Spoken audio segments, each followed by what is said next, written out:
she's on the ground. So there's... Who is it? My mom! There's... Someone broke in the back window. All right, hold on. And she's on the ground. And there's... Hold on. Where's your mom? Okay, stay right here. No, there's so much blood. No, please. Man. She's in the corner now. No. Stop. Hold on, we gotta figure out what's going on. 1300. Can you sit down? Can you sit down? 09, get that 32 roll real quick. We got a female down. Start some more. Take Take her outside. Come on. Come on. Is she gonna be okay? Come on. I Come on. You just need to cooperate with me, all right? want my dad. Huh? I want my dad. What happened? What's going on? What's going on? We heard a bang. We heard a bang. And she told me to get out. And then I heard screaming. So I came back and she was on the ground. Okay, you heard a I ran bang. out back. There was a bang. Someone broken.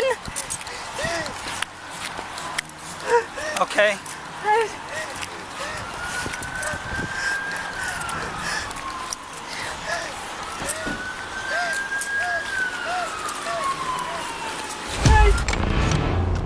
An officer pulls a 19-year-old girl out of a house. She's covered in blood that isn't hers. Inside, on the bedroom floor, is her mother, beaten, stabbed, dying. In the footage, the girl is frantic, screaming. And then, within minutes, something changes. She goes quiet, almost still. Officers who were there that day would later describe the shift as one of the strangest things they'd ever seen on a call like this. Nobody in that driveway knew it yet, but that switch, frantic to catatonic, would end up being argued about in a courtroom for the next 5 years. Some would say it was trauma, others would say it was a performance. And as of right now, nobody in the state of Ohio has the legal authority to tell you which one is true. Because this case still isn't over. Take her outside. Come on. Come on. Is she gonna be okay? Come on. I Come on. You just need to cooperate with me, all right? want my dad. Huh? I want my dad. What happened? What's going on? What's going on? We heard a bang. We heard a bang. And she told me to get out. And then I heard screaming. So I came back and she was on the ground. Okay, you heard a I ran bang. out back. There was a bang. Someone broken. This is the story of Sydney Powell, her mother Brenda, and her father Steve, the man who unknowingly started the countdown on that entire day just by trying to pay a tuition bill. You will know what I mean in a second. If you are new here, subscribe to Crime Details for cases that deserves more attention. Brenda Powell was 50 years old. For 28 years, she worked as a child life specialist at Akron Children's Hospital, a job built entirely around being the calm, steady adult for kids in the scariest moments of their lives. People who worked alongside her called her a second mother to the patients she cared for. Outside of work, by every account, her own family was the center of her life. She and her husband, Steve, had 2 children together, Sydney and her younger brother, Andrew. Sydney had been a strong student growing up, honor roll, a 3.8 GPA, captain of her soccer team. She graduated high school in 2018 and started at the University of Mount Union that fall on a partial academic scholarship. Her freshman year didn't go how anyone expected. She struggled. By December of her sophomore year, she had failed 3 of her 4 classes. In February 2020, the university evicted her from her dorm. She didn't tell her parents. For about a week, Sydney stayed in hotels instead of going home, keeping the secret alive one more day at a time. On March 3, 2020, Steve Powell tried to pay his daughter's tuition online. The portal wouldn't let him in. That's how it started. Not a confrontation, not a fight. A father trying to do something small and administrative for his kid and hitting a wall that shouldn't have been there. Steve reached out to Sydney. And that's when she told him the truth. She'd been expelled. She'd been hiding it for months. Steve told Brenda. Brenda left work early and came home to talk to her daughter directly. At some point during that conversation, school officials from Mount Union called the house, a routine follow-up related to Sydney's academic status. Brenda was the one who answered.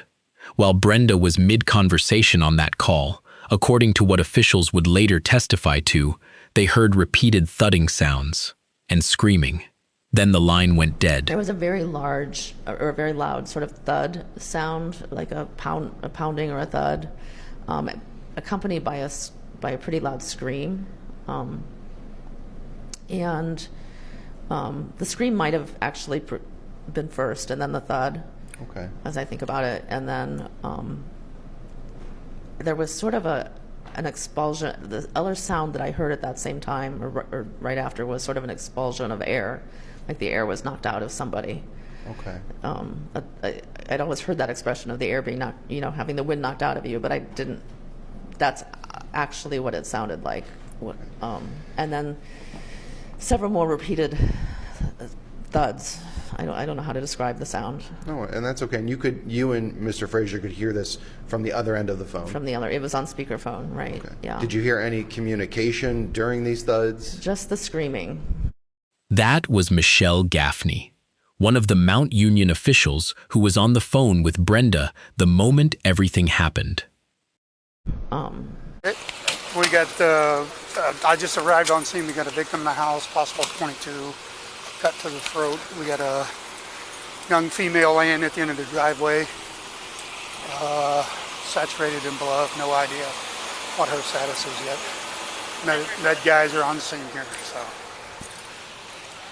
No, she is not. She's moving. She's still down on the ground, though. I don't know what her status is. Med guys haven't approached her yet. So, the back window is yeah, and we got a male here that lives here. I think it's the dad, so we're watching him. So I have no idea what's going on yet. Okay, yeah, easiest to get off White Pond from the expressway. You can make a right on the White Pond and then a right on the Schroeder. We're right there. All right. What is your name? Sydney? Are you cut? I don't think so. Yeah, you're cut somewhere. I don't think so. Yeah, your hand. No, I was helping her. I grabbed her. All right, stop. I'll tell you what, can you sit on the ground here real quick? Come on. Come on. You said the ground. Yeah, you're fine right there. No. You're fine right there. The minor, they might have a more, I don't know, check that victim in there.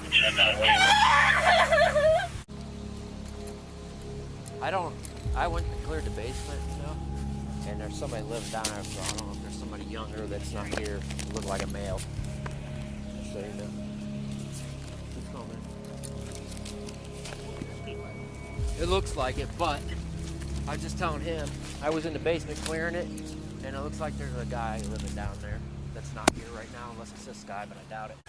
I don't know. We just got it. I'm the dad. Okay, Sydney. what's... I don't know. Okay. I don't know. Daddy! What? What the hell? Where's my wife? The window's broken, Dad! Where? The back window's broken in! So you're going to have the Daddy! officers inside there? So I don't know! There go was check so this much lady in the blood! house, okay? She's got minor cuts. Here's a detail that doesn't usually make it into coverage of this case. Steve Powell found out something was wrong before officers ever reached the house. He had a friend inside the Akron Police Department. That friend told him a welfare check had just been dispatched to his own home. Steve immediately called Sydney directly. At first, she told him Brenda was on the phone with Mount Union. Normal. Nothing to worry about. Then Steve told her police were already on their way. That's when, according to court testimony, Sydney got hysterical and told her father someone had broken into the house. When officers arrived, they found a broken back window and an open slider door. physical details that, on the surface, seemed to support what Sydney was saying. Inside, they found Brenda with life-threatening injuries. She was rushed to the hospital, where she would later die. Sydney repeated the break-in story to the responding officer. It didn't hold up. Investigators determined Brenda had been struck repeatedly with a cast-iron skillet, then stabbed with a steak knife pulled from the kitchen, close to 30 times. The broken window and open door weren't evidence of an intruder. Prosecutors would later find out they were staged, deliberately, by someone who understood exactly what a break-in scene was supposed to look like. Investigators determined the rock that broke the window had been thrown from inside the house, not outside. Glass fracture analysis shows the direction force came from, based on how the glass breaks and scatters. A rock thrown from inside produces a different fracture pattern than one thrown from outside, and that's what gave it away. Crime scene techs found bloody footprints throughout the house and matched them. They belonged to Sydney. No foreign shoe print was found anywhere. Combined with blood in multiple rooms, it showed she'd moved through the house at different points before and after police arrived, not someone fleeing from an intruder. She had wounds on her arms and hands consistent with fighting back against an attacker, not what you'd typically expect from a random home invasion-style assault where the victim is caught off guard. Put together, prosecutors argued this wasn't chaos. It was staging. Break the window from inside. Invent an intruder. Call it in. Sydney Powell was charged with murder. Prosecutors added felonious assault and tampering with evidence, tied directly to that staged window and her account of an intruder who never existed. For 3.5 years, while Sydney was out on bond awaiting trial, Steve Powell did something a lot of people found hard to understand. He stood by his daughter, publicly, while still grieving his wife. At a pre-trial hearing, with Sydney crying just a few feet away from him, Steve directly pleaded with prosecutors not to take the case to trial at all. He told the court plainly that he didn't understand why they were doing this, that as parents, their job had always been to protect Sydney, and that the goal should be getting her help, not going backward to prove a point. He said something else that day that stuck with a lot of people who followed this case, that he didn't know how Sydney could handle a trial, and that he didn't know how he could handle it either, that he was just trying to keep what was left of his family together. Prosecutors moved forward anyway. They said they'd let a jury decide. When the trial started in September 2023, Steve was there. He testified, not about the killing itself, but about who Sydney had been before all of this, and about the relationship between his daughter and his wife. He described their bond as unbreakable. Nobody in that courtroom was arguing about whether Sydney killed her mother. She never denied it. The entire case rested on one question: was she legally insane at the moment it happened? Her defense brought in 3 mental health experts. One of them, psychologist James Reardon, testified that Sydney suffered a psychotic break that day. All 3 defense experts, independently, diagnosed her with undiagnosed schizophrenia. The state pushed back hard on the staged crime scene as proof this wasn't someone who'd lost touch with reality. Assistant prosecutor Joe McAleese told the jury directly that Sydney took her mother's life knowing, in that moment, that what she was doing was wrong, and that breaking that window afterward to fake a break-in showed presence of mind, not psychosis. The jury agreed with the state. Sydney Powell was convicted of murder, felonious assault, and tampering with evidence. At sentencing, something unusual happened. Steve Powell and Sydney's maternal grandmother both asked the judge for leniency, the victim's own closest family, asking the court to go easy on the person convicted of killing her. The judge gave Sydney the minimum sentence allowed by law, 15 years to life. Sydney wept as she was led out of the courtroom. For almost every true crime case, that's the end. This one isn't. In December 2024, an Ohio appeals court threw out Sydney's entire conviction, not over new evidence, not because anyone doubted the physical facts of what happened in that house. It came down to a narrow, technical trial rule. After the state's expert witness testified, Sydney's attorneys wanted to bring their own experts back to respond to specific new claims that witness had made. The trial judge said no. The appeals court ruled that refusal denied Sydney a fair chance to fully present her insanity defense and ordered a new trial. Summit County prosecutors weren't willing to accept that. They took it straight to the Ohio Supreme Court, warning that the ruling could rewrite criminal trial procedure across the entire state, not just for this one case.